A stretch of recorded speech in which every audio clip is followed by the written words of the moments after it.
Mark Sidious, wise one. It has been confirmed. Master Pedro Pascal is the Mandalorian. Your thoughts, Master? So anyway, I had to do that. I just like no, we have to. Let's get it. It's Star Wars. It's Star Wars, right? We're gonna have some fun. So look, I couldn't be happier about this news. Yeah, I know that it was long rumored that Pedro Pascal was going to be a part of the Mandalorian. Right. I think that being confirmed, and I'm assuming he plays the lead role. That's correct. Is music to my ears. I mean, Narcos, loved him in it. Yep. Seasons 1 and 2, he was spectacular. Yep. Season 3, I actually think he was the best in because he had to carry season 3 of Narcos, right? Okay. I've only seen season 1, but I can speak a little bit on it. First of all, you're missing out. Yeah, season I know. 2 and 3 are both spectacular. That's what I hear. Yeah, we're into it. Season 3 doesn't have the other dude who's in Logan. I forget his name. The blonde guy. Yeah, I know who you're talking about. Yeah, so I can't remember. But. It doesn't have him, and it doesn't have Pablo Escobar, right? Which carries season 1 and 2. Mm-hmm. So he carries season 3, and he does an excellent job in it. I loved him in The Kingsman. Oh yeah, he's the best part of that because the sequel was a little off for me, but he was great. He was great at it. Game of Thrones. Game of Thrones as the Viper. I mean, the Red Viper. He's unbelievable in that. He was unbelievable, and this for me just puts it. It hits that sweet spot where you look at Pedro and you go, that guy can play. Obviously, you're saying all these wonderful credits he has. Yeah. For me, he just seems to fit in that galaxy. When like a Mandalorian, a lone gunslinger is what we're going off of. Kind of has a little bit of the vibe of the guy who plays the clone a little bit. Tamara Morrison, yeah. He kind of has a little bit of that vibe to him. He's got a je ne sais quoi, I'll say. Yeah, he's got that about pin stash. Yep, he's great. And so, yes, Variety did confirm it. This was a very late report because it did come from our friends at Making Star Wars that reported this in October. And then nobody would confirm it. But, a lot of people were like, is he or isn't he? Right. And so we got excited. It kind of lulled a bit because, Lucasfilm didn't confirm it. And then here it comes, confirmed. Pedro Pascal cast as the Mandalorian in the TV series that's going straight to streaming for next year. How do you like it? I love it. I think it's a great. It gives us something to look forward to. It gives us some. It gives us like an anchor when we think about this show. Yeah, like we know we're gonna have a talented actor in the lead. Right. It gives me nothing but confidence in the show, and I think him and Favreau probably have good chemistry. Yeah. Yeah, I'm excited about it. I'm excited too. There's a whole bunch of streaming TV news. There's a bunch of discussions happening on Twitter around the Star Wars universe, the saga, the streaming, the movies. We're going to get all into it right now. Rise. Welcome. It's episode 14 of Rule of Two, the official spin-off show of Star Wars. That's right, the spinoff show on the official Jedi Council Podcast One feed. I'm your host, Darth Rylus, a.k.a. Mark Yodi Riley, joined always by Mark Fernandez, Mark Sidious, Master. Yeah, I mean, I'm feeling very gray Jedi today. You're a gray Jedi. This isn't really cosplay worthy, but it is from Uniqlo. It is, okay. So it's like, $29.99 hoodie, sweatshirt. It's a little bit cold here in Los Angeles. It's finally cold. These not cold, but it's it's getting there. It's dropping. It's hoodie weather. It's hoodie weather. It's getting there. I mean, we're going through a little bit of a rough time in California. Just wanted to put it out there. Thank you to all of our firefighters that are just battling this blaze that we see in Malibu. Up north, there's a number of fires happening. If you want to go to California Firefighters Union, it's if you go to my Twitter at Riley Around, you can see a nice link there that I posted. Need some help here. There's a lot going on, a lot of families uprooted, a lot of people that are losing their homes, a lot of firefighters, first responders that need your help. If you want to go check that out, you can check out the link at Riley Around on my Twitter right now. But wanted to put that out there. Yeah, absolutely. Because it's. I have some personal friends that were sending me videos that they were taking on, with their phones over the weekend, and I couldn't believe how real this fire is. Houses across the street from my friend's house burning. Yeah. Yeah, I had a friend that lost their apartment complex. The apartment complex. That's unbelievable. This thing will get you when you least expect it. Wherever this thing is spreading. California has these Santa Ana winds that when this happens, you cross your fingers. You don't hope.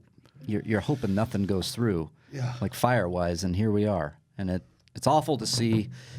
But we're going to try to lighten it up with some Star Wars talk because it's important to, remember what you're thankful for. And there's a lot of Star Wars stuff happening in the last few weeks, or I'm sorry, in the last few days. Especially over the past weekend, right going into the weekend. Some big news was dropping, but so you had something, didn't you? You wanted to discuss, put out there, so maybe some housekeeping. I don't know if there's a ton of housekeeping this week, but we should do a housekeeping section, right? Yeah. Like let's do a housekeeping section. Let's do the housekeeping section. So, first housekeeping thing, and I'm going to get the name wrong, but the gentleman from last week, we were talking about a rumor that Matt Smith was rumored to maybe play Palpatine. Right. And we were talking about the source that we got it from, which turned out to be Mr. Sunday Movies. It was Mr. Sunday. Okay. Yeah, I mean, you mentioned the name of the show by name, the Star Wars show, which I didn't know the name of the show. Of course, I know who Mr. Sunday Movies is. He's a friend of Collider, comes into the studio, has been on the Schmodown, has been on Jedi Council. So it was him that... I think somehow he was in the mix on that podcast. I think he's part of the podcast. And then, some folks were saying, I'm surprised they don't know who he is. I didn't know that it was him in that podcast. And I didn't either. Yeah. I didn't either. So he's definitely a friend of Collider. We love having him on. And I believe he's based in Australia, so we don't get to see him very often. But whenever he's in Los Angeles, our doors are always open to him. So that's one little bit of housekeeping. Yeah. That's an apology on my part if I didn't get the source correct. It's sometimes hard. In this conversation, no excuses. I know what it's like to have a source and to break a scoop. When we do bring up some of this news or these rumors that are out there, when we get to it, it's like a lot of coverage. So that's my bad. My apologies there if we didn't get the source correctly. Yeah. So look, all good there. Also, I've been having a lot of fun with this app that my buddy Mark Echo sent me over the weekend, and it's basically an app that is really sophisticated app that lets you age and de-age pictures. I think it's called Face App or something like that. Sure. And it's not one that I've seen recently, right? So it was one that was new to me. And I became obsessed with this app over the weekend. We were just laughing back and forth. Yeah. I saw your Instagram. Yeah. Yeah. Like I did a thing on Instagram where I was trying to look like Pablo Picasso, and Echo and I were sending a lot of pictures back and forth. And then eventually, I created a few pictures of Obi-Wan, Kenobi, and I posted those on Twitter last night, and it started quite the conversation, which I'm very glad about. Which basically I said. The fans. I said I did use the modifier or the adjective or whatever the term all. I used the term all in it. I said all the fans have spoken. We want an Obi-Wan movie. You know? So Disney, the good people at Disney, the good people at Star Wars, make it happen.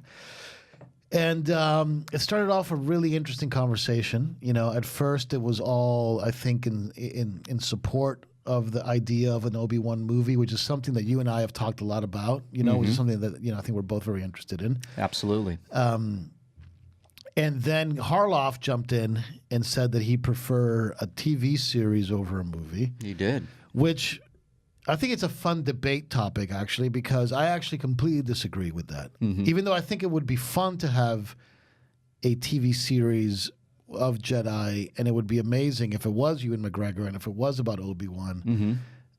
I can imagine that being an incredible TV series. But I think that when you think about television and you think about movies,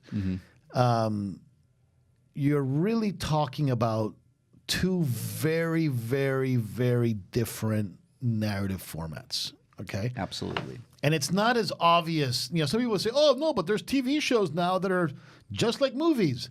No, because the way that movies handle exposition, the way that they handle, you know, the telling of a story is fundamentally very different than the way it's handled in television. Absolutely. In television, it's a lot more of a character study. It's also a lot more segmented, right? Yeah. Like you have, perfect example is like you take something like Daredevil or something, right? Daredevil is very different than like a Captain America movie. Right. You know? Yeah. In a Captain America movie, for the most part, you know, with the, you know, like let's take a Winter Soldier as an example. You follow the story of, you know, Captain America throughout most of that film. Right. You know, you have some subplot stuff that goes in and, you know, in and out. Sure. But rarely do you have too many scenes without Captain America in it. Yeah, you know? by design. By design, right? Because it's, you know, it's a movie about Captain America. When you're dealing with a television show, right? Like let's say Daredevil as an example. You have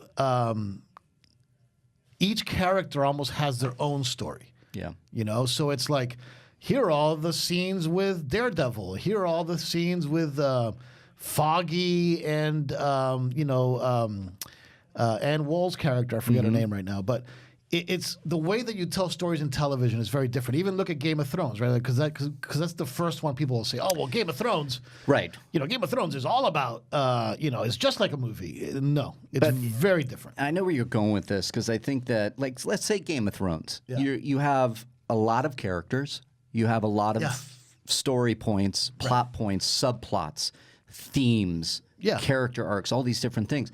You'll have They're intertwined. They're intertwined with each other. Sure, and you're having certain episodes that go to maybe the larger story. The White Walkers, the winter is coming, right? Sure. But then you go over with Daenerys for an episode here. You go over to Jon Snow with an episode there. Right. There's like those books, those Game of Thrones books, and I've only read one of them. I believe it was the second one, because I was so into the first season that I had to go out and like see what was happening. So I bought that second book. It's the only one I've read. That book is actually told, I think, exactly the point that I'm trying to make, where every chapter is narrated by a single person. You know, whether it's like, you know, Tyrion or, you know, whoever. It's like each chapter is from the point of view of a very specific person. That's more akin to television, right? Yeah. Think about it. Think The Sopranos, right? Yeah, absolutely. You That's have- a great, You have your Tony scenes, you got your Christopher scenes, and these are not necessarily always together. They all have their own narrative, like journeys that they're going on. So when you say, "Oh, I'd rather have Obi-Wan be a television show," I struggle with that because I do believe that the Obi-Wan show is really all about. I'm sorry, the Obi-Wan story that I want to like see. It's really the story of Obi-Wan in between episodes 3 and 4, where he gives one more try to redeem Anakin. You know? Yeah, we've geeked out a little bit on this idea, like communing with Qui-Gon, perhaps. Right. Is there still good and Vader? Maybe they do seek each other out. There's a lot to explore. Yeah. And it was brought up on Collider Live by Christian that he would, and he did. He responded to your tweet. I'd much rather have a TV show. That intrigues me. But I did say, I mean, of course. I mean, any wanna content with Obi-Wan is intriguing. It's intriguing, but I said I want to see The Mandalorian first before I go all in on a TV show. We don't even have a TV show that we can compare it to other than the obvious, the Clone Wars, Rebels, and these are all animated. So that's a hard comparison Clone Wars to is make. a great example. Clone Wars, yes, at the center of it, you have Anakin, Obi-Wan, Padme, and Ahsoka. But all of those characters get their own storylines. Yeah, all they those spin characters off, have, separate missions. Yeah. Whereas I think the Obi-Wan story, to me, the closest comp, like if I was an executive at Disney and I was like, give me an Obi-Wan movie, for me, one of the closest comps would probably be Logan. Yeah. You know? That's why I was a little shocked that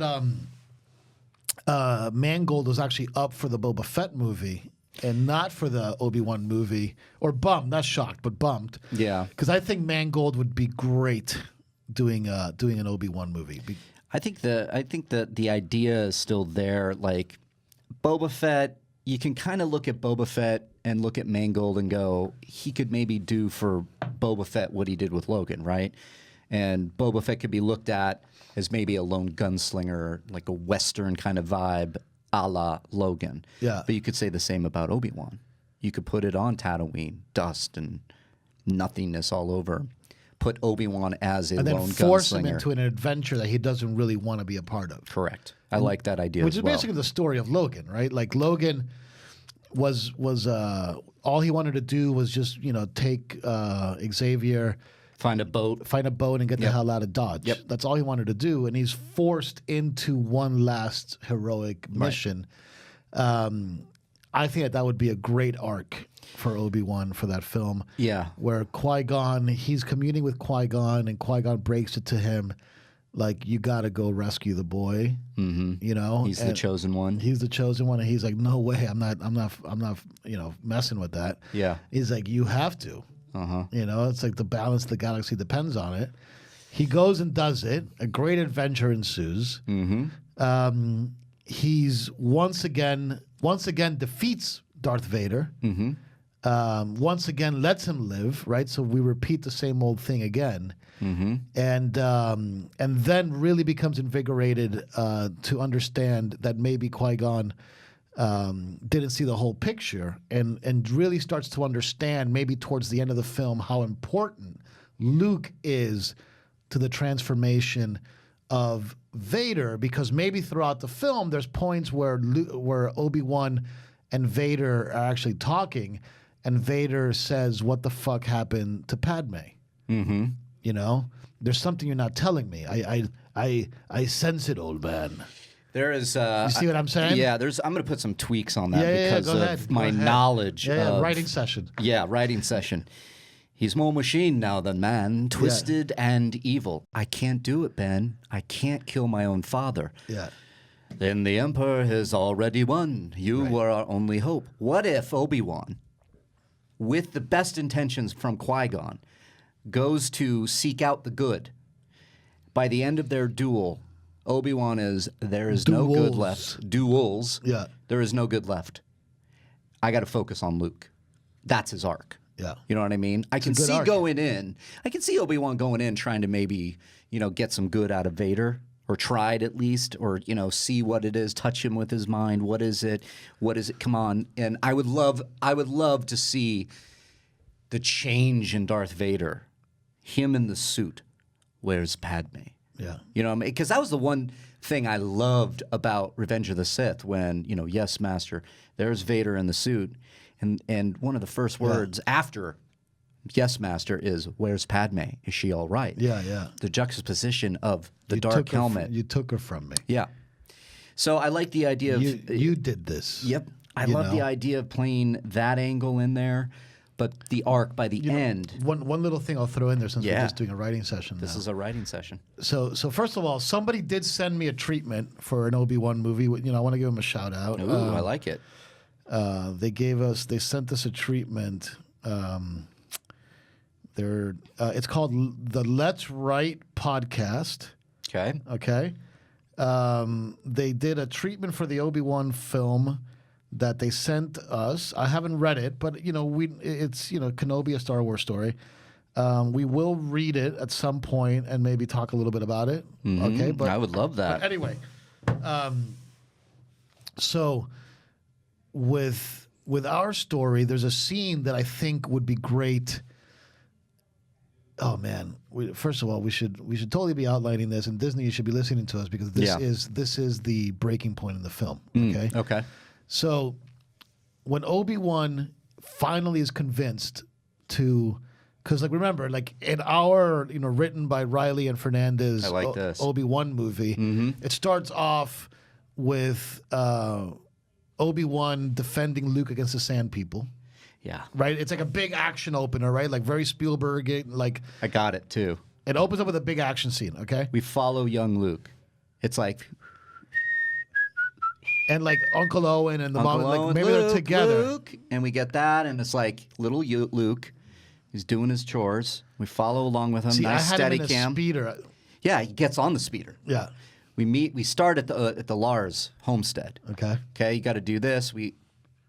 Out of the way, we're introducing Joel Edgerton is back as Uncle Owen, of course. Right. He And was great. Yeah, whoever the actress was that did Aunt Beru, I don't have that canon in my head right now. You can correct me. Gotcha in the comments. Yeah. But we set up the homestead. We find a great young actor. Great you young know. actor. So how old? Let's cast it right now. How old is Luke Skywalker in our Obi-Wan film? Is he like a baby? Is he an infant? Is he a toddler? Well, if he's going to be saved by Obi-Wan in this inciting incident. This is the inciting incident that, this is the that opener. starts. For me, I almost look at this as the classic Spielberg tease opener, like the James Bond Cold opener, open, the almost. cold open, Yeah. right? I would say he has to be in the realm of 10 years old. Okay. Just because. So you need an actor that can already start to deliver lines. Yeah, I'm perhaps. thinking like Henry Thomas as Elliot in E.T. That guy had some acting chops to him. He was 10 years old. So if he's 10 years old, would he be able to still do chores? Would they trust him enough to go out a little bit, on the sand speeder? It's like he's got to do something that would he's at an age where he's going to have to do something, but he travels. Let me set it up for you slightly differently. Okay, And maybe all right. you can.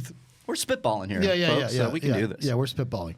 So my opening was very similar, but you have that sand speeder, the one that has like the 4 seats in it. Mm-hmm. Okay. The original from New Hope?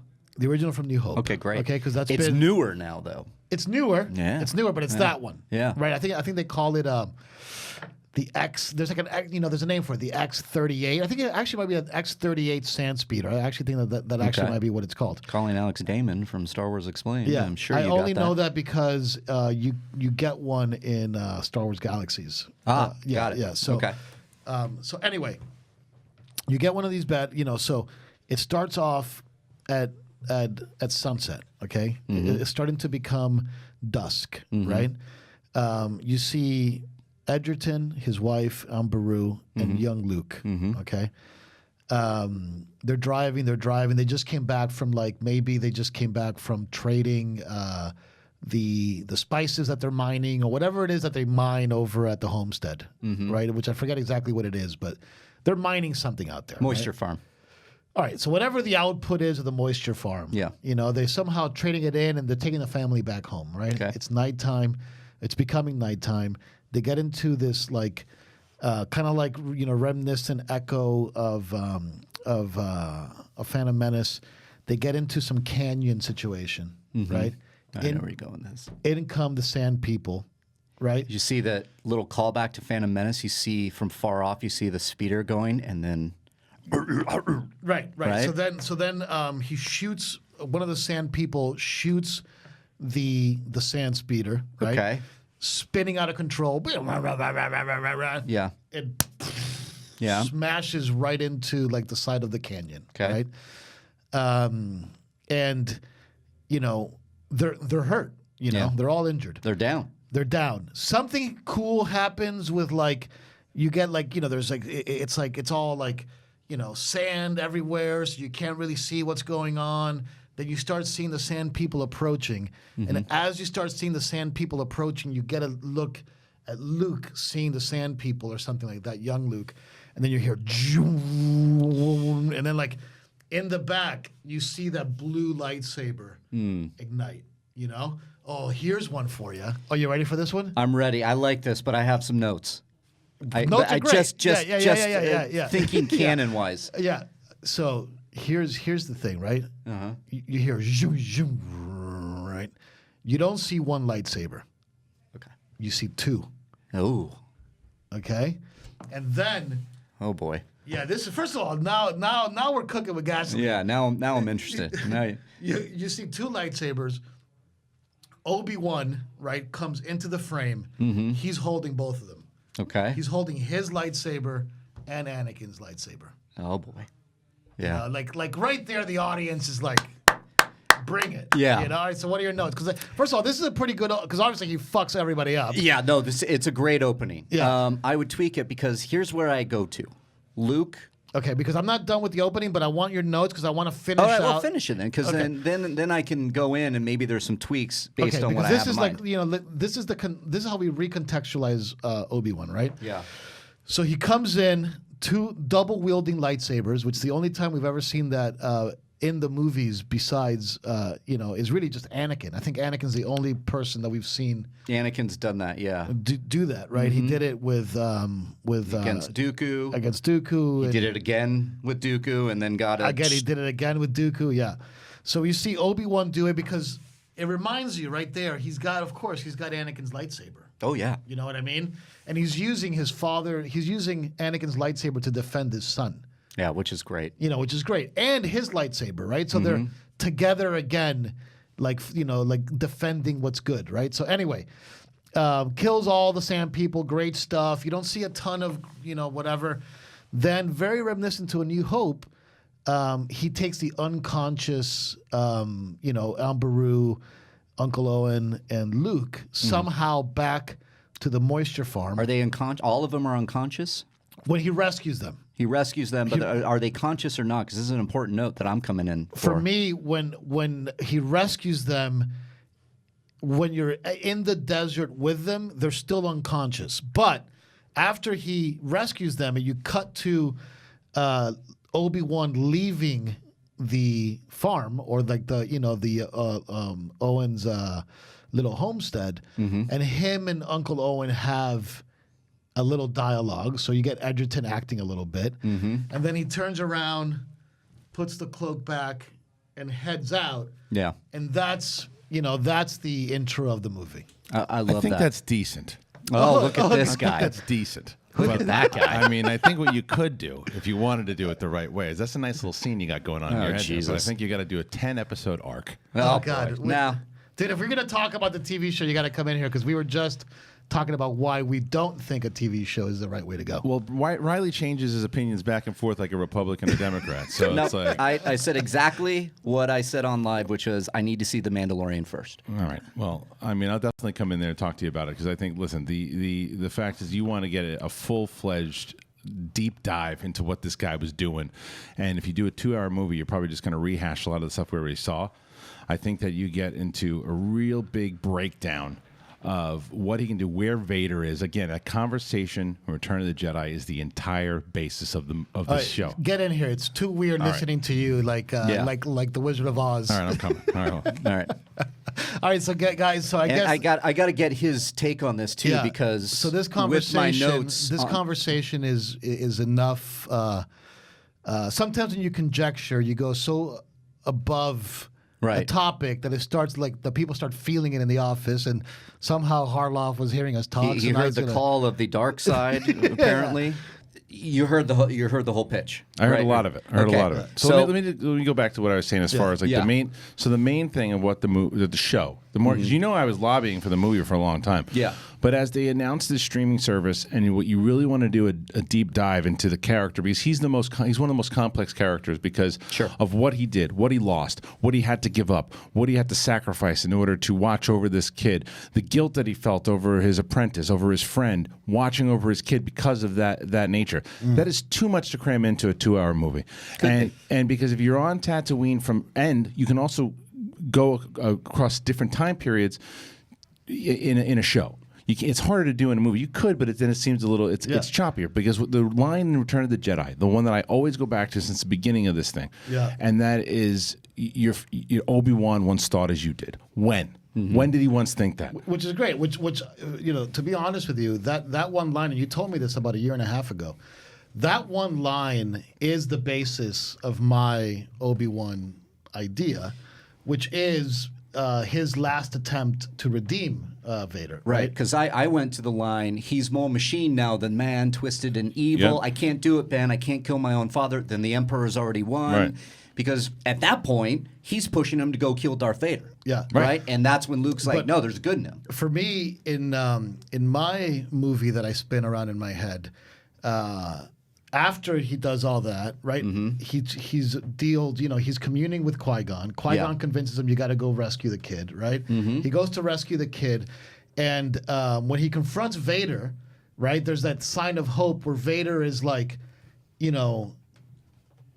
Obi-Wan thinks that if he can convince Vader to go and visit Padme's grave, to somehow let that, to somehow use Padme, like Padme took him to the dark side, that somehow his love for Padme is what he needed to bring him back, right? And in my head, and I know that, like, I've seen a lot of, like, maybe there's a comic book or there's some fan art or something of him standing over Padme's I shared grave. that. There's this great fan art of him in Padme's tomb. Yeah. And in her, it's like this mosaic window behind him, and he's sitting there, and it's very... And like in my head, that's like right at the middle of the movie. Yeah. And he's going there. He finally makes it to Padme's grave. This is the moment that Obi-Wan thinks can turn him back. And all it does is get him more pissed off. Well, yeah, if you look at the stuff that they covered in Rebels, right? Like even when Ahsoka goes to talk to him and his mask cracks. It's cracked, That's not Anakin in there. That's Vader. And then if you see the transitions inside of like some of the novels, in the comics too, it's like he, from right after Sith leading up to it, he was conflicted. He was having battles. There's that one, I forget which episode or issue it is in Vader, where he's got that premonition of should he sees himself going back to the good, but he goes back to the dark instead. Yeah. And so there's all of that stuff that has happened because, like you said, is more machine now than man, twisted and evil. And then he helped Emperor or hunt down and murder the Jedi. Yeah. When did he know that? When did he understand that it was Anakin? Because the last we saw him in Revenge of the Sith, he thinks that his friend's burning up and dying. He either let him torture and say, "Well, you'll be alive. I'm just going to let you burn to death," or so you're saying he doesn't quite know that he's Darth Vader. Or I think he does. That's the whole point. Is the question is how do we find out? But when does he find that out? He clearly knows by Episode 4. Sure. I would do a mirror of the Emperor Darth Vader scene in Empire Strikes Back, where the hologram goes, "We have a new enemy, Luke Skywalker." Right. Right. It's Qui-Gon that tells him. He's on the other He has side, a conversation. right? Qui-Gon has a conversation with Obi-Wan. I don't know the context. I think a lot of it is in Clone Wars, right? Not in Clone Wars. In the book, the Claudia Gray story. He is in Clone Wars too, though. Of course, he is. But this conversation that he's having with it's more about the Force Ghost stuff. But he does go to visit Which him. book? It's the series of short stories. I forget the name of the title of it, but it's From a certain point of view. Yes. Yeah. I want to read that. And so that's canon. That's considered canon. Yes. So when Luke goes back to check on Uncle Owen and Aunt Beru, at that point, when back with the Jawas, Obi-Wan has a conversation with Qui-Gon. And it's more about Force ghosts and how painful it is to be able to do that. But the thing is, bring it back into the TV show, right? Think about how much you can explore that you don't, because if you crammed in all the stuff we want to know in 2 hours, we're gonna be like, oh man, it just seemed rushed, and everything would just kind of chop together. Right. But if you did it in 10 episodes, right? Unless it's a trilogy, but maybe that's too much. It's just by the time that comes out, we'll be 75 years old. Right. As opposed to 10 episodes in a matter of 3 months. It's a 10-hour movie, but in that, if you wanted to, not that you had to do it this way, but if you wanted to, you could do how Obi-Wan found out first place that Anakin survived. Right. See, I would. Yeah. That's what I'm keep saying. going. Keep going. Keep going. Then it's a question of how he got settled on Tatooine. Right. Then how he establishes the relationship with Owen, and what was their relationship like? Did Owen always think that he was this crazy? Did he want him to go away from Anakin? Were they closer than like a New Hope? You can dive into the relationship of it more. Then it's about the first time that we see Vader in Episode 4, and then the series finale, because I think it's a limited series. Then you end it. Is the battle, and then it's one last battle, and then he's out, and it's like you lead. He has to come close to turning him back. Maybe so, because that's how you make the drama. Well, absolutely, and he so doesn't, much. and that leads to that line in Return of the Jedi. Yeah. He's more machine now than man. Jimmy Smits could be in it. Yep. Like you can do so much in 10 episodes. Again, you're talking about a 10-hour movie. But my counter to the TV show thing, and the way you're pitching it, I mean, look, like we said at the top of the show. Any friggin' Star Wars show that's done of high quality with Obi-Wan as the lead character, I'm in. We're all especially in. if Ewan is in it. Now, it really comes down to the discussion: would a TV show be better than a movie? Right? Just as a topic for debate, right? Yeah. For me, I've always like I have this nostalgic thing in my head, maybe to your point, because we haven't seen a great Star Wars television show outside of Clone Wars. Live action, at least. Yeah. Let's Clone Wars is all animated, so it's just like, wow, can you imagine if they actually were to pull that off live action? But yeah, live action, we haven't seen it yet, right? So we don't know if it's going to be like Daredevil or if it's going to be try to be more like Game of Thrones, right? Either one's okay. But Daredevil, and this is where my point of contention comes in. When you deal with shows like Daredevil and even Game of Thrones, very rarely are any of these shows focused on a singular character, right? Even Daredevil, right? Even Daredevil, you have to fast forward through a lot of Foggy crap. Yeah. A lot of Deborah Ann Wool, who I think is better than Foggy, but you get even in season 3, there was a one episode. Well, you run into the serialized nature of it, but here's right. the difference though with what you're talking about from what they're already pitching for the Marvel series, right? These are 10-episode runs, and that's it. It's essentially a 10-hour movie. So but you're talking about Loki and Scarlet Witch, Yeah. all that stuff. It's a 10-episode. Cassian Andor is going to be a limited series. It's and that's it. Mandalore is going to go.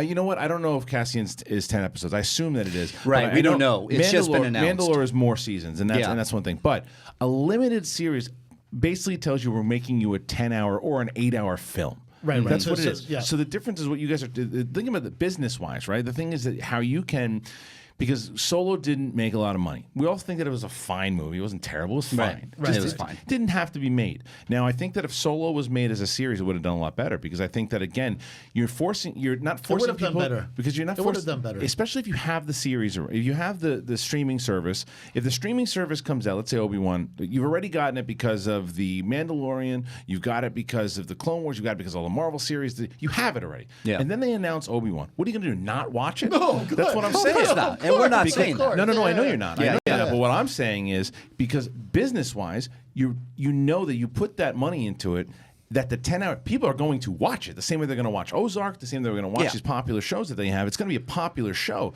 as opposed to taking the risk.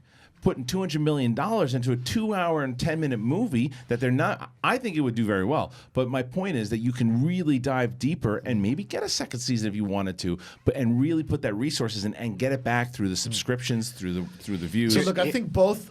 Go ahead. I would counter with this because a movie, to your point, you essentially you like the movies more than TV. Not to say that you don't like the live action stuff, I'm a but huge television guy. you're okay? a huge television guy. I But absolutely love But the you television. worship the altar of Star Wars movies, right? There's something super premium about the idea of a big budget, high profile Obi-Wan movie Right. that focuses around Obi-Wan's last attempt to convert Vader back to the light side. I think that that's an incredible platform for a film. Yeah, I also think agree it's- with that, and I also agree with the idea of really taking its time with this story in 10 episodes. What happens? What occurred to me? What happens if that streaming, if they go limited? It's Obi-Wan. It's 10 episodes, and it ends on a cliffhanger or something, or ends in. Well, that's the thing is that you don't. What are we getting? Like, Well, you do two things. There's the natural cliffhanger that says watch episode 4. Sure. Or there's a cliffhanger of saying we like what we're doing here. We're going to give you season 2. right. There's one thing Christian said that's almost making me want a show more than a movie. There's one thing that he said that he's very right about. That's very endemic to the television format. Yeah. And it's with the television format, you can do 3 things that you probably can't do with the movie. Number 1, you can really explore the relationship between Obi-Wan and Lars Owen. Yeah. Yeah. But you You can't. And Luke. And Luke. And Luke, but you can actually have that. You can also explore the relationship on the flip side of that, right? Because like in good television, you always need that foil of how the Emperor deals with Vader in those early days. Right. Yeah. You know, I mean, but now you're dealing with like recasting Vader, maybe Not necessarily. Ian McDermott in it. You're not necessarily recasting Nah, I Vader think you because could again. get the voices that sound like James Earl This Jones. is if the needed. thing. There are people out there, voice-wise. Yeah. You and I have had this conversation. Yeah. We're James on Earl the same Jones. page. James Earl Jones is a legend. I know some I people love think it's him, but blasphemy. he's done. He sounds like an 80-year-old man doing Vader. He Yeah, just yeah. does. He sounds in Rogue One. He doesn't sound like young Vader. Yeah. There are people out there that can get his voice down and make it sound. That I'm not worried about. Ian McDermott, you want to dress him up and put him in? You could do it. No Yeah, problem. problem. You could do that easy. The thing is that you really want to do other things that you want to do. And I'm sure Ian McDermott would actually probably be down for Well, it he too. just did Rebels, and I think he's going to show up in episode 9. Right. Oh, you do? Yeah. Okay. So my thing is that what I think that you can do with this show is you can also explore side adventures of what's happening the underworld in Tatooine, right? Like what's happening. Like he had in the comic books, he had to protect him from The this crime Jawas. thing. You can get something with the Jawas. Everything, the sand people. You had to protect. There's so much on Tatooine, like to be able to explore there that you can't do in a 2-hour movie. You could do one episode of finding like Jabba. You know what was going on with Jabba and the stuff. There's so much you could do. That you could do a full episode, the very Game of Thrones-ish, to where you could find something going on. Well, that's what television is, right? Right. It allows you different layers of storytelling beyond your protagonist. Right, and how does it interweave into the protagonist's journey? Right. And I think that they can do all of that. And I think, again, with Ewan McGregor, who is young enough to be able to do all of this. And who likes television, won a Golden Globe. For Fargo. For Fargo, and he doesn't. And the thing is also, you don't have to keep him on Tatooine. No one ever said that he didn't go venture off onto another planet during that time. No one ever said that. You're going off of Tatooine. Leaving Luke alone, though, is I think something that he would be very hesitant about, and it's his choice of whether he goes after Vader or not. Is like, if I go after Vader, that means I sacrifice Luke for the time being. You think Ahsoka shows up too? And Qui-Gon tells him it's worth it. Yeah, and you really want to kick people's asses too. Is they do a recreation of the episode of Rebels, and have them fight Maul on Tatooine if you wanted to. Right. There's just so much you can do in 10 episodes that you're just be like crammed into this cool, but I think crammed movie. And the thing is, when you're talking about the Star Wars streaming service, I'll tell you already, because I know I'm getting Star Wars on TV, I'm buying a bigger television. Right. I'm buying, it's like I'm going to enjoy this stuff in the comfort of my own home, because I just think that, and I said it on every show that I've been on, whether it's Jedi or Collider Live, I think that TV done in this way is going to change the way Star Wars fans appreciate Star Wars. I think people are going to like the TV shows more than they like the movies.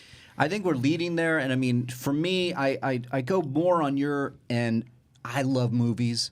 If I could choose, I would want an Obi-Wan trilogy. To kind of go to your point, I want more development. I want more movie stuff. Have the trilogy, the beginning, middle, and end. I think both can work, because I think I'm sorry. I think they both can. Yeah, but to your point, I'm very intrigued by the idea of 10 episodes, having that character design. We can follow Owen on one episode. We can follow a young Luke. We can do a lot. I just don't want to wait 6 years. I want to watch them all in. I want to watch them all in 3 months. It's like, and I get that. Some of the Rule of Two listeners have grasped on that concept of here's another when the Cassian Andor thing was announced. Somebody tweeted at me, here goes another Star Wars thing without the Big Mac, right? We say on the show that, the Force and the Jedi are basically the Big Mac. If you go into McDonald's, if you don't have the Big Mac, you're not really in McDonald's, right. What are your thoughts? I want to hear your thoughts on this whole Cassian Andor thing. Love it. Love it. And I'll tell you why. And I said the same thing, because this also shows that there's new mediums where we can put Star Wars. And because if Mandalorian and Cassian Andor are successful, right, then the possibility, not necessarily But don't they sound similar to you a little bit? Not necessarily. Mandalorian and Cassian Andor? Well, here's the reason why no, because just the Star Wars, I guess, aficionado that I am. One of them takes place right after Jedi. One of them takes place before New Hope. So the politics are very different, man. Yeah. Because the one show is going to show me what's happening when New Republic's running the shop, and the other one's going to show me when the Empire's running shop. So very different shows. Now, Mandalorian can also introduce us to the lore of Luke Skywalker, what he's doing afterwards and all that. But don't you think that there is this obvious trend that Star Wars is trying to ram down our throats to give us Star Wars without the Big Mac? Or is the Big Mac hidden in there? We just don't know about it yet. I think that it is not foolish, but I would be very surprised if a Dave Filoni show where he's been a consultant on does not have any elements of the Force. Yeah. I will be... And specifically Jedi. And lightsabers. Well, the Force. The Force. And Force users and everything that comes with it. But it was, when you hear Dave Filoni talk about the Force and the way that he was taught the Force from Lucas himself, the philosophies, the way the Jedi use it, the way the Sith use it, the way that, just in general, it's what Dave Filoni knows. Now, whether or not it's in the pilot, I don't know. But I think the pilot is one thing, but the series, I think you'll see it. Set up the story and maybe build to it, drop in some references, some names maybe. Yeah. Right, because it's like a resource, right? Like time, energy, money, airtime on the Disney Plus service is a resource. It's a limited resource. We've already been told that 2 shows on this thing, 2 things that could potentially be amazing, are both dealing with topics that are outside of the core franchise value of Star Wars. Can I tell you why I think that is? Yeah. Because I think that Benioff and Weiss are going heavy into it. Yeah. Heavy. Yeah. I think that they're going start of the Sith, start of the Jedi, and I think that when those meetings are happening, we're like, where are the Big Macs? Don't worry. They're going to be okay. Yeah, we got a lot of Big Macs here. I hope so. I'm telling you, I think that those guys are working on all that stuff. I think you're going to see my favorite trailer that I've ever seen in any Star Wars thing is the Old Republic game that I didn't necessarily play, not the Knights of the Old Republic, the Old Republic, to where they had the battle of all the Sith and all the Jedi fighting. Star Wars, the MMO. That type of stuff. That's what I want to see. That's what I think could happen. And I think that that's the type of movies. Those are trilogies that I want to see inside of a movie because, again, if they're successful enough, then inside of that, you can spawn off television shows off of those things. Right. The Obi-Wans, the Jabba the Hutts, all those types of things, put them on TV. Put them on. Let me see them. Let me see them build because I don't think there's only so much real estate that you have now. Build the new properties. Build the new lore or old lore, if you will, in the Old Republic. But like these movies, because if they're going to do 2 movies a year now, because they're not going to 2 movies every other year. 1 movie every other year. So if they do it that way, which I believe they were because of television, then you got to be choosy in developing new material. That's the one point that will get me to go behind a TV show over a movie because the first thing, let me bring up Cassian Andor. I did see a number of reactions. Mostly it's positive. I'm into it. Yeah. But mostly people were like, here we go, just going back to something we've already know about, which was a without trend. the Big Macs, they were tagging us on it. Yeah. Sure, the Big Mac, but that's even, I don't even care about that. Yeah. It's the fact that we've already met Cassian, right? We've already know the end of his story in we know Rogue Diego One. Luna's a great actor. We know he's a great actor, but it's because we know his end game. People are like, it's like they're talking about in the same breath of Solo. I'll tell you why I'm into it because it's obviously a prequel to Rogue One, obviously. Yes. Yeah. Well, Frosty's going to talk to him. Tomorrow, but I gave him a question, and the question I gave him, there's no way Diego Luna knows this because Lucasfilm doesn't fill in anybody in their canon stuff, which I think is moronic. Yeah, right. Yeah. They might not even know it themselves. It's moronic. Yeah, because like because they don't know they have a Big Mac under the hot burner here right now. Donald Gleason didn't even know his character's first name until a reporter told him it was from the book. He's like, I wish I would have known that. Your story group should have told you that. Yeah. But anyways, it's canon, which is crazy. Wait a minute. But inside of the novelization of Rogue One, it said that Cassian's family were separatists. Yeah. And he fought under the separatists. They fought under the separatists during the war. And somewhere down the line, he switched sides. And after the separatists were defeated, obviously, but he switched sides and then fought for the rebellion. If you think about it, he didn't even necessarily switch sides. He just always fought against that side. Is he informed in it? Will they be covering that stuff? Will they be showing like the lead of how he got to join the rebellion, or is it just going to be a bunch of rebellion missions? Because the thing that intrigues me about it was how dark that first scene when we introduced him. He just kills that. That's dude. my favorite scene that he's in. Yeah, I think for me personally, he goes a little downhill after that for me. Yeah, but that opening intro of him killing that guy for the betterment of the rebellion cause, I think was a great movie. Yeah. That's why I think the series, that particular scene is why I'm excited for the series. Yeah, and because why would he do that? Where is he in the pecking order of the rebellion that he is forced to do this? Yeah. Where is that come from? He's been in that situation before. I want to see that since I was 6 years old or something, right? Something like that. But look, give me Band of Brothers for Star Wars. Give me the fighting behind enemy lines for Star Wars. And that's what Rogue One essentially was. But again, what we were talking about before, crammed into two hours of movie because there's only so much we could get to. And when we've got that feeling of war, we felt it. But imagine stretched out into 10 episodes of seeing this guy rise through the ranks. Yeah. His philosophies. We know his philosophy doesn't really change until he meets Jyn Erso. Yeah. And so within all that. Here's a little twist, because now I'm starting to get a little excited about it for one crazy reason. Do you think there's a shot that we get my boy in there, CGI? Tarkin? Tarkin? I don't know. I mean, he's around during that time. There's going to be the Empire. Yeah, And there's that gotta actor's be. probably not doing a ton. I mean, no, he does a lot. Let's call it what this Does is. it? Yeah, the actors. But I'm saying that actor would be good for television. Totally. But this is what I feel. Let's call it like it is. This is a show about the rebellion. This is the show. This has got to be a show about the building of the rebellion. Rogue One, people talk about three things. They talk about that scene where he kills a dude. They talk about CGI Tarkin, and they talk about Vader's Vader ending. at the end. Right. And then So you everyone could have dies. Vader show Right, up in right. this. You could have. I mean, I would love to see it take place day after Revenge of the Sith ends.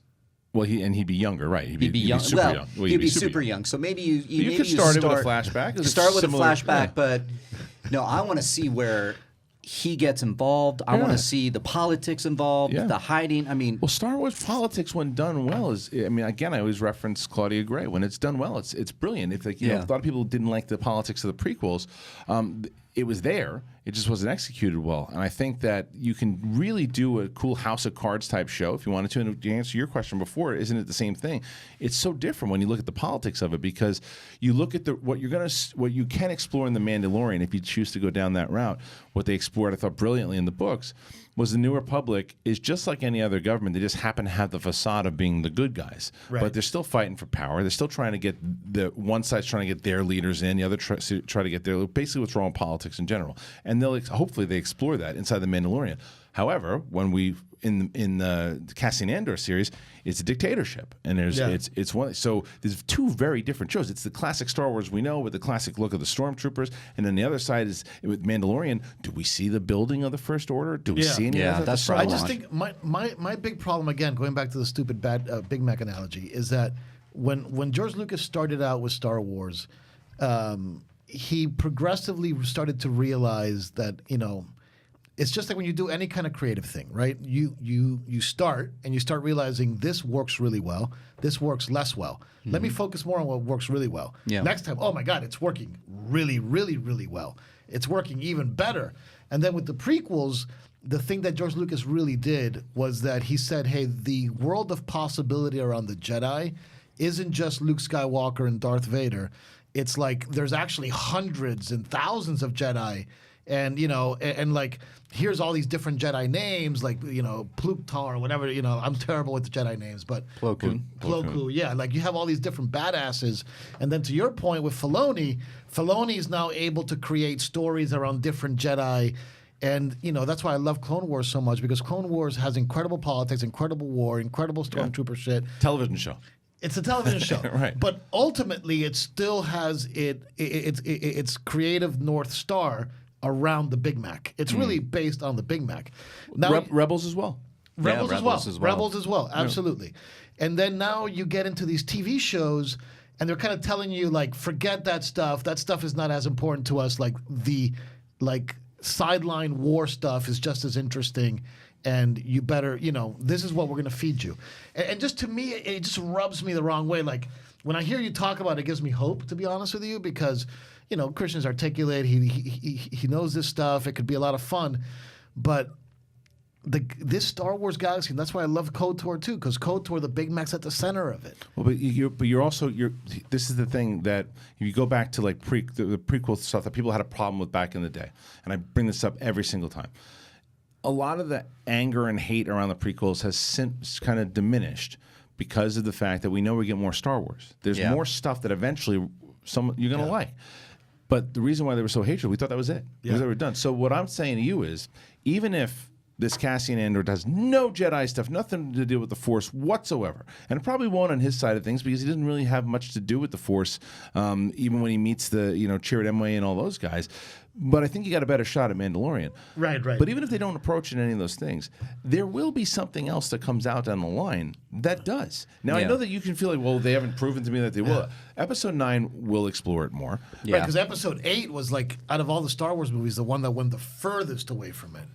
I mean, I don't know. See, as much as for me anyway. But. Yeah, I mean, for me, it worked. They went deep in Luke's journey, the Force. I mean, a lot. I mean, know my feelings about the end of that. We've talked about Episode 8 too much. Too much. Yeah, all I'll say about that movie, because you know where I stand on it as well, too. What I will say, arguing towards it, the Force is the center of the plot. Yes. It's really what it is. So I don't think they went away from it, whether or not you like the way they handled it or not.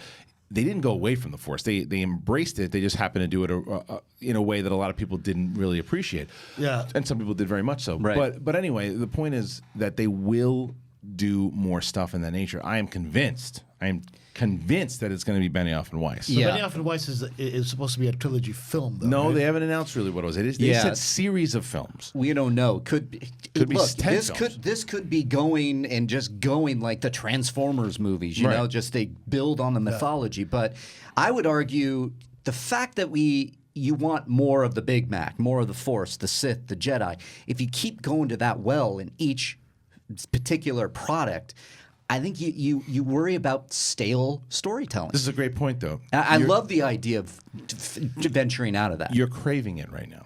Yeah. You are craving it, and you cannot wait for it. Yeah. And the whole point is when it comes back and hits you with it, you're going to go, there it is. There it is. Finally. Right. Relaxing. Because I got what I want. Because if you look at what's been announced. So to be clear, I have right now very little to no confidence in anybody that's working on Star Wars that knows what the special sauce is inside the Big Mac. With the exception of Dave Filoni, I think he actually really does know. Well, he's on Mandalorian. Favreau is too, man. Favreau is one of us. I would put Favreau in there as well. Yeah. Hell yeah. Right now, I mean, Favreau was my favorite part of Han Solo. I know, like, people laugh at me for that, but Favreau was literally my favorite part of Han Solo. He was my least favorite. Yeah, but I was waiting for him to say, "Hey, we ordering a pizza? Hang loose, bro." I liked him in Solo. Favreau is a Star Wars head, and he's been working on this thing for a long time. They have good directors on it. I'm curious what the scripts are going to be like. I just think that the collaboration that he's done inside of Clone Wars, I think that what he's done in Rebels, I think that first episode, though, that's it. I mean, that's the one. Filoni's going to go, this is the show. And we were going to go, what the hell was that? Or we're going to go, yes! We're going to scream. Right, but Filoni's an EP on the show. He's an EP, but he's directing the pilot. EP? Yes, he's he is an EP on the show. Right. He's directing the pilot. And so the Mandalorian, we know we're getting the Mandalorian world, right? And whether or not the Republic or the New Republic takes a back seat, whether some Force people take a back seat, we know it's about the Mandalorian. We know now Cassian Andor is going to be about his journey. I'm going to assume it's about the building of the Republic, right? Or the rebellion. Did you talk about Pedro Pascal? Yes, confirmed? yes. We confirmed that. Love that. Yes. We love that idea. So then it goes to the conversation turn to the Obi-Wan, which I think is the thrust of this. Would you rather have a 10-episode series or a movie? Yeah. And that's been the heart of this. I'll take both. You know, like, I'll take it all. I can't say. I would love both. Yeah, see, right now. My God, like, if I had the money, I'd probably want to try to make a really great, like, piece of filmmaking a la Logan, something that, like, stays with you like that and really closes out this character for all eternity. But if you have the kind of liberty to really explore the Emperor and Vader, the Tatooine environment, learn a little bit more about Jabba, Obi-Wan and Owen. How much did Obi-Wan and Luke interact with when they were younger? You know, like Obi-Wan's difficult choice to leave Tatooine to try to bring Vader back. That moment when Obi-Wan tells Qui-Gon, even though I know that this is your whole thing, like, I'm telling you, the guy is more evil than anything else now. It's over. Like, I love the idea of that. And him realizing that Luke is really the only way. Right. He starts protecting. I feel like that's his journey. I think you can do that, stretching it out. And the thing is, again, what you guys are talking about as far as what would I rather see, the difference is I also think we come from an old school, growing up in the Spielberg era and all that, and film to us was where you tell the big stories. Yeah. And we've also, because we work in this space, we've been able to see over the last couple of years the progression of television and storytelling. What I think that we're not to be trapped in the mindset of that's the only way to watch Star Wars is just on the big screen, because I think that you take away from other unique ways to tell the story on the big screen. If you go back to, well, Obi-Wan needs to be on the big screen, you can tell just a compelling, if not more so, story inside of 10 episodes, giving me things that I wanted to know, that people, I guarantee you, there are people, and they're going to comment on this episode, and they've commented before, I've seen his story. I know where it goes. Tell me something else. You don't know anything about him. Yeah. You know nothing about what he went through. Did he have dilemmas about using the Force? Did he, because he was trying to was he trying to shut it down? Like, what was he trying to do out there? Like, inside the challenge of his mind, to, like, he was living by himself, shut off from everything he knew, being in a city city for a long time with his friends and his brothers. They're all dead, right? And now he's got to protect this kid. What is he doing? And you don't know anything about his story. Yeah. I know it. How You many don't times know. did he have to protect the kid against, like my opener, very Spielberg opener, Yeah. is, the Owen, Anne-Marie, and Luke are driving back from some kind of trading thing of the moisture farm or whatever. They got shot in. This is where you came in. He comes in there and rescues them. Like, That's how in the many, comic book, yeah. Yeah. I mean, Is how that many, a comic? Yeah. Oh, does it? It happens in the comic Oh, book. nice. How many times does this happen throughout the life? Like, how active was Obi-Wan? Like, what did he actually do? There's a lot Was of Luke shit we there? don't know. Yeah. Luke didn't see any of it. Yeah, because that's where I was. That was my one note. Tweak it a bit. Is 'Cause because Luke and him never needs met. The No, they first. met. Or Luke never met him. No. Actually, he did meet him, Luke right? met him. He knows him as Old Ben. Old But Ben. he Luke just can't doesn't know he's a Jedi. Doesn't know he's a Jedi. Yeah, so Right, he right, can't right. see the lightsaber. Right. Because his first moment of getting his father's lightsaber is such a huge moment for the Luke Right. Skywalker character. But there's ways to do it that's very Spielberg.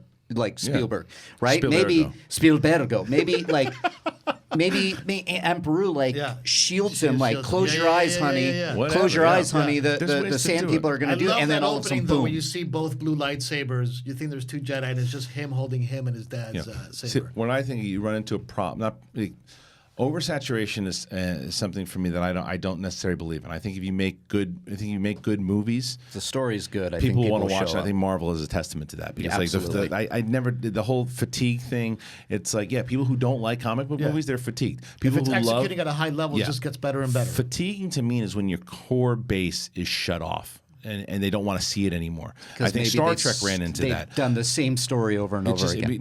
Now Star Wars could run into that right now because of the problem of there's no consistency on it, right? The way that it's not tying in. However, if they do it this way, where it's every other year for movies and then TV, stick to that because as long as I get Star Wars in my life once a year, I mean, because now what we know is we're getting Mandalorian by the end of next year, and we're also getting Episode 9. Pre or after Episode 9, do you think Mandalorian I think it's going to be before because I think the service they're shooting already now. They said late 2019. Yeah, that's so when- I'm thinking November. I think so too. And then the I think series, November. and then the series comes out, and then the movie comes out. Excuse Yeah. me. And then Cassian Andor will be the following year, Yeah. which will be no movies, and you might get Mandalorian season 2. You might not, but at least something's coming in. And then we get Benioff and Weiss in 2021 or whatever it is. What about RJ? RJ. Ryan Johnson. Ryan Johnson. We don't know. I mean, Nobody. there's been no. He's filming nobody, Knives you know what's Out funny? right now. Like at least in our little Rule of Two Rise Twitterverse, which is very small, nobody believes that movie's happening. I don't know. I can't really put a finger on it. I can't tell. I mean, I think it is. I haven't heard anything. I'm that not it going to be isn't. surprised. He's still in very good graces with Lucasfilm. Yeah, You gotta I would remember be this. surprised if he just moved on and kept doing his own thing. You have to remember this though too. Whether you love that movie or hate that movie, you cannot deny the movie made a lot of money. Now you can say, without a well, it's doubt. only because it was Episode 8, and that's what's going to do with Star Wars. Well, Han Solo had Han Solo in it, and it ate a big pile of garbage. A lot of people did like The Last Jedi. A lot of people went back because you don't make $1.3 billion made a lot of worldwide money. without going back to And the that's my theater to point. see this So thing. Michael Bay, who makes crap Transformers movies, has done 5 of them because they make money. So No. if Star Wars makes money, Right, so- but the saga film to a Han Solo film, you're right. The saga film should have carried the Han Solo film, and it didn't. well, there's a lot of marketing and stuff too. Yeah. It was bad. But I think that, it was this perfect storm of maybe there was a little bit of fatigue after The Last Jedi, but I do believe that there was a crowded summer movie. Yeah. A character that nobody really, they knew about this character enough to be like, I could probably skip this and go see Deadpool 2 But instead. Last Jedi always, you know how Last Jedi gets me going. We've talked so much about Last Jedi, that I want to end this episode on a positive note. All right. We had a beautiful discussion about television. We're going to wrap this up now. getting promoted. We're both getting promoted. Because, man, like The Last Jedi, God, somebody sent me this on Twitter, a really interesting, this guy's fascinating. I'd love to have him on the show one day. I'm right here. Which is Sam Whitwer, which is a friend of Christian's and yours. and Oh, stuff. yeah. And, I did finally watch that. Sam and I actually have a connection, which is we both love Star Wars Galaxies. Sam Whitwer's a huge Star Wars Galaxies player. He's got some, there's this one interview that he did where he gives his honest thoughts about The Last Jedi, and it sounds like a college professor talking about Star Wars. The Have you seen this, yeah. Christian? No. Yeah, it's. I mean, yeah. I've heard him speak about Star Wars. It's often, unbelievable. but yeah, I He, love he that goes one. in. He doesn't buy Yeah. Luke's journey. He Yeah. doesn't buy it. He's all over the place right now. He's shooting. I don't know if he's still shooting Supergirl, but I will. If we don't get him by the end of this year, we'll get him on one of these shows. Yeah. He's great. He's a fascinating dude, Yeah. and like a scholar, like a. He's a Star Wars scholar. He is a Star Wars scholar. Yeah. He really is. Yeah. Yeah, that was a great interview. I highly recommend checking it out. But hey, thanks to you, Christian Harloff, for coming in. Of course. Yeah, So yeah, that the was last fun. word That on was this fun. we're going to put out to the audience here.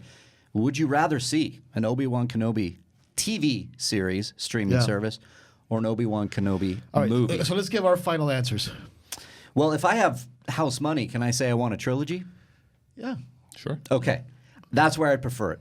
I want a trilogy, shoot it back to back to back, so you don't have to wait 6 years. We do it every year. And we get an Obi-Wan trilogy about finding the Yeah. good in Anakin Skywalker, Luke Skywalker, Qui-Gon Jinn, yada, yada, yada. That's what I want. Yeah.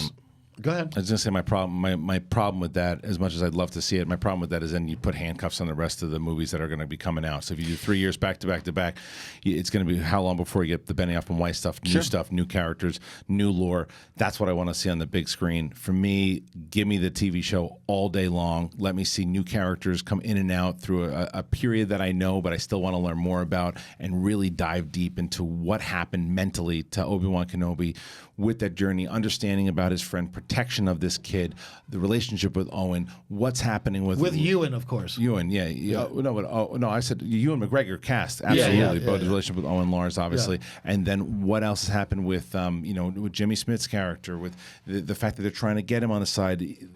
There's so much to be explored. What's I think that you line gotta in do Rogue it. One where he says, "Oh, I have a friend that I want to go Yeah. talk Yeah, to"? Yeah, yeah, that's good. And all right, close us out. What do you want? So for me, if I can get the exposition that I need for Obi-Wan Kenobi, right, which is his journey, his last bit of hope. This is the guy that says, "Luke, Obi-Wan Kenobi, you're our only hope."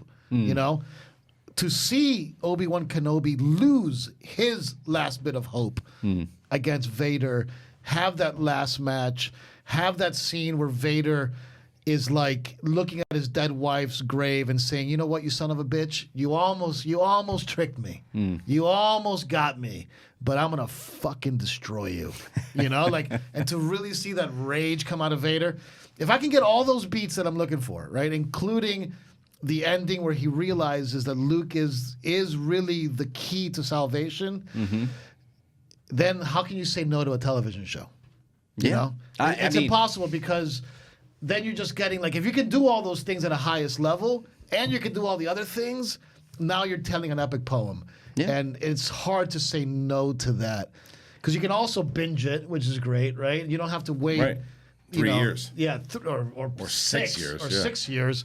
3 months. So- you can do it in 2 months. You know what's Given nice? all that, I'd Either probably say or, TV show, right? Yeah. and we win. Right. I'd probably say TV show given that. So anyway. Yeah, you've gone to the TV show side. You brought me to the I'd take Obi-Wan Kenobi on a streaming service, 10 episodes, and with the promise of maybe more seasons. Emmys all over the place. I'm going to say no. Emmys but are all you over the high? place. Of course, I would say yes. I like it all. Thank you to Christian Harloff for hitting up Rule of Two, the host of Jedi Council, which appears live on Thursdays, 10 a.m. Good. On You know that more Collider better Video. than I do. Yeah. I'm glad I'm here for that. You can see him at Christian Harloff on Any special Twitter. guest this Thursday? Ken Knapsack. Ken Knapsack is the Very special special guest. guest, yeah. And as always, there is Mark Fernandez at Mark Fernandez on Twitter, and I am at Riley Around on Twitter and Instagram. This is episode 15 of Rule of Two. And donate to the firefighters. Please if check possible. out, if you go to at Riley Around on Twitter, I did share a link on you can donate, because there's a lot of good men out there, men and women, that are saving our butts from a fire that's just misplacing a lot of people out there. So check it out.